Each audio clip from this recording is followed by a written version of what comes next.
Halo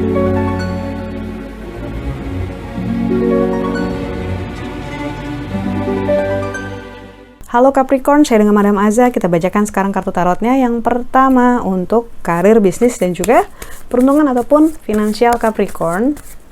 Kartu yang keluar adalah Universe ataupun semesta. Ketika kartu semesta keluar, ini menunjukkan tentang segala sesuatu itu ada fasenya, ada tahapnya.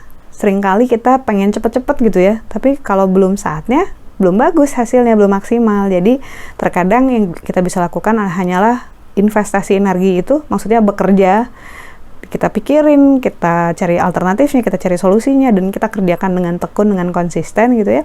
Terus nanti kita tunggu hasilnya seperti apa. Dalam arti bahwa mungkin kamu ngerasa hal-hal yang kamu upayakan selama ini belum ada buahnya gitu, tapi nanti akan ada gitu. Dan dan disarankan untuk selalu konsisten dan tidak mudah menyerah gitu. Karena kartu Universe ini ibaratnya bilang, ini dari bab 1, kalau kita baca buku bab 1, ntar lagi udah bakal masuk bab 2 nih. Jadi nggak usah khawatir bahwa yang kamu lakukan adalah sia-sia. Insya Allah nanti akan ada kelanjutannya yang tentu saja semoga lebih bagus. Lalu untuk percintaan Capricorn, kartu yang dikeluarkan adalah The Sun. Kartu The Sun ini menunjukkan matahari bersinar hangat, dewa-dewi bermain harpa, dan juga bunga yang sedang mekar. Itu adalah representasi dari cahaya, kebahagiaan, keindahan, kehangatan, kemudahan gitu ya. Dalam hal percintaan, insya Allah bercahaya, menyenangkan gitu ya. Kita aminkan saja yang bagus-bagus gitu. Dan kalau misalnya ngerasa bahwa Madam saya jomblo terus, gimana bisa dibilang saya bercahaya? Tapi kamu bahagia kan? Alhamdulillah gitu ya. Masa-masa kita sendiri adalah masa-masa kita diminta untuk fokus sama diri kita sendiri dengan kebahagiaan kita. Dan kita juga mikirin relasi apa yang bagus buat saya ya, yang seperti apa ya pasangan yang cocok buat saya gitu. Kebahagiaan seperti apa yang saya ingin bagi terhadap pasangan saya. Karena orang-orang bahagia itu bercahaya loh gitu. Dia akan attract orang-orang lain. Walaupun belum tentu yang kita attract orang bahagia juga. Terkadang-kadang orang stres ngeliat yang bahagia tuh yang, saya pengen dong kayak kamu gitu, bantuin dong. Nah, semoga kamu gak jadi babysitter ya. Gak jadi babysitter buat nyembuhin orang, terus udah sembuh orangnya, lari. Jangan sampai cancel. Insya Allah dengan kartu The Sun, kita fokus yang bagus-bagus saja. Kita kirimkan energi positif ke diri sendiri, ke orang-orang sekitar kita, ke semesta. Blessings. Lalu kartu nasihat yang diberikan untuk Capricorn. Kartu nasihat yang diberikan untuk Capricorn adalah The Hermit, seorang petapa. Kartu petapa ini kan tentang orang yang bijaksana, orang yang pintar. Iya kan? Capricorn tuh kan pintar.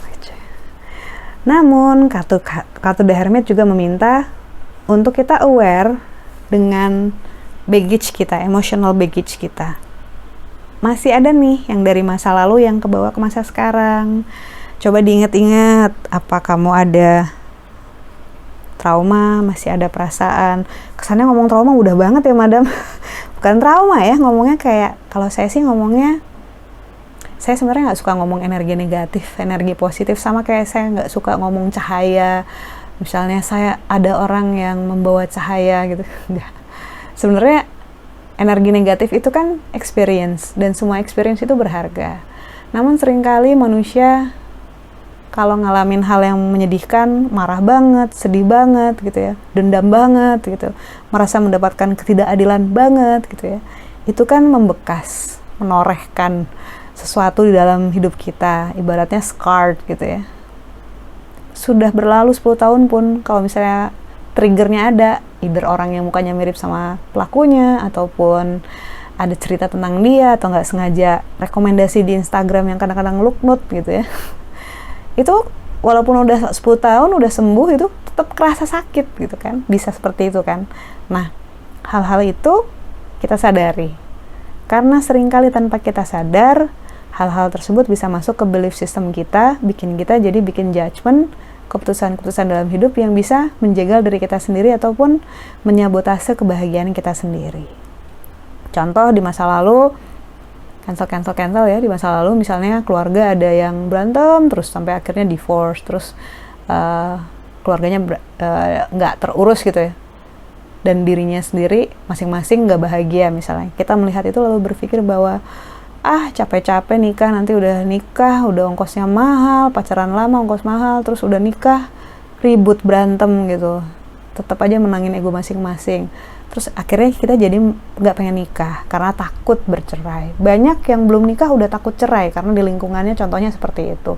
Belum tentu orang tua seperti itu, bisa aja dari tetangga, kakak, atau sahabat gitu ya. Nah, kita harus sadar bahwa orang bercerai belum tentu kita akan bercerai. Pacarnya si Anu selingkuh, belum tentu cowok kita bakal selingkuh. Jangan sampai kita menghakimi orang atas kesalahan orang lain. Mantan kita jahat sama kita, belum berarti calon pasangan kita yang lagi gebetan kita ini akan jahat sama kita juga gitu kan. Bukannya kita nggak boleh waspada, boleh, tapi jangan sampai energi dari masa lalu mengatur kehidupan kita di masa sekarang in a bad way, dengan cara yang negatif gitu. Ibaratnya, saya sering bilang itu kayak ibaratnya kita menyabotase kebahagiaan kita sendiri. Sudah mau dikasih bahagia tapi ditolak karena takut gitu ya. Jadi kita membuat keputusan berdasarkan rasa takut, bukan berdasarkan cinta dan harapan.